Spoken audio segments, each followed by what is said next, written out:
In this video, I'm going to go through why great videos still fail. There's a strategy that you've been completely missing from your thumbnails. This isn't a hyper-edited retention video. We're going through my framework so I can provide actionable advice that you can implement immediately. I'm a thumbnail designer and I do packaging consulting calls as well. And this mistake here that we're going to go through today is probably one of the most common ones that just keeps coming up in these calls. People don't understand this one thumbnail strategy. Let's go through this strategy that you're missing from your thumbnails. So let's say right now you have 1,000 views and then 100,000 views and then 1,000 views and 1,000 views. And your videos are kind of like fluctuating in views. Sometimes you'll have a bump, then a massive bump, then, again, tiny bump and then slight bump. If the views just keep fluctuating like this, it's probably not the typical thumbnail advice that you hear that's holding you back. There's actually an element here in your YouTube strategy that you're not thinking about. This here is my 7 Ps of underperformance. And this is typically the order that I would follow if you're struggling to get consistent views. So first, you start off with packaging, and then the last thing here is promise. But if you're experiencing fluctuations like this, then most likely for you to get 100,000 views, most likely, this stuff here is pretty dialed in. You've got good pre-production, post-production. It's a pretty polished video and, professional, all that stuff.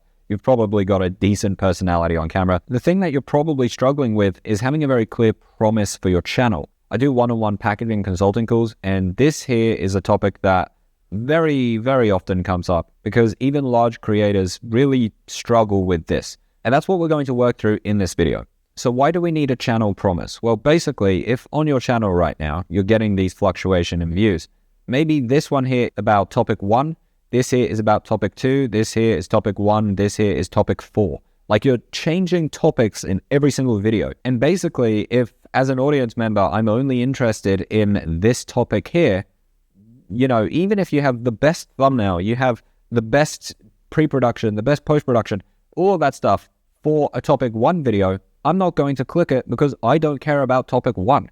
I'm only going to click if you're talking about topic 2. And this is a mistake that so many people make. I did this with a very large creator, and we went through and found the topics that were outliers.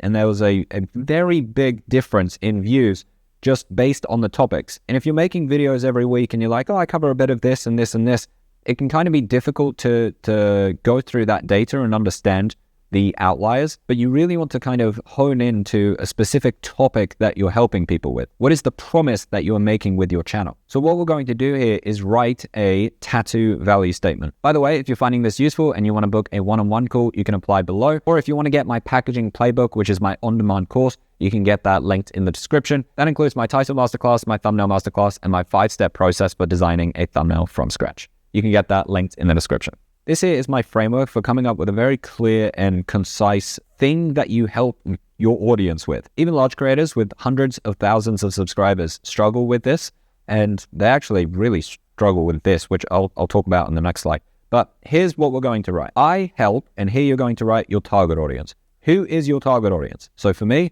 it is YouTubers. I help YouTubers, ideally just like 1 or 2 words. You don't want like a long phrase here. With what types of videos are you making? So you're either making educational videos or entertainment videos. Let's go through that real quick in this cheat sheet here. So it's just the type of video you're making. Education and entertainment. Every education video is a how-to video. That's all it is. An educational video is just a how-to video. And the way we know if a video is actually useful is in how many lessons were learned.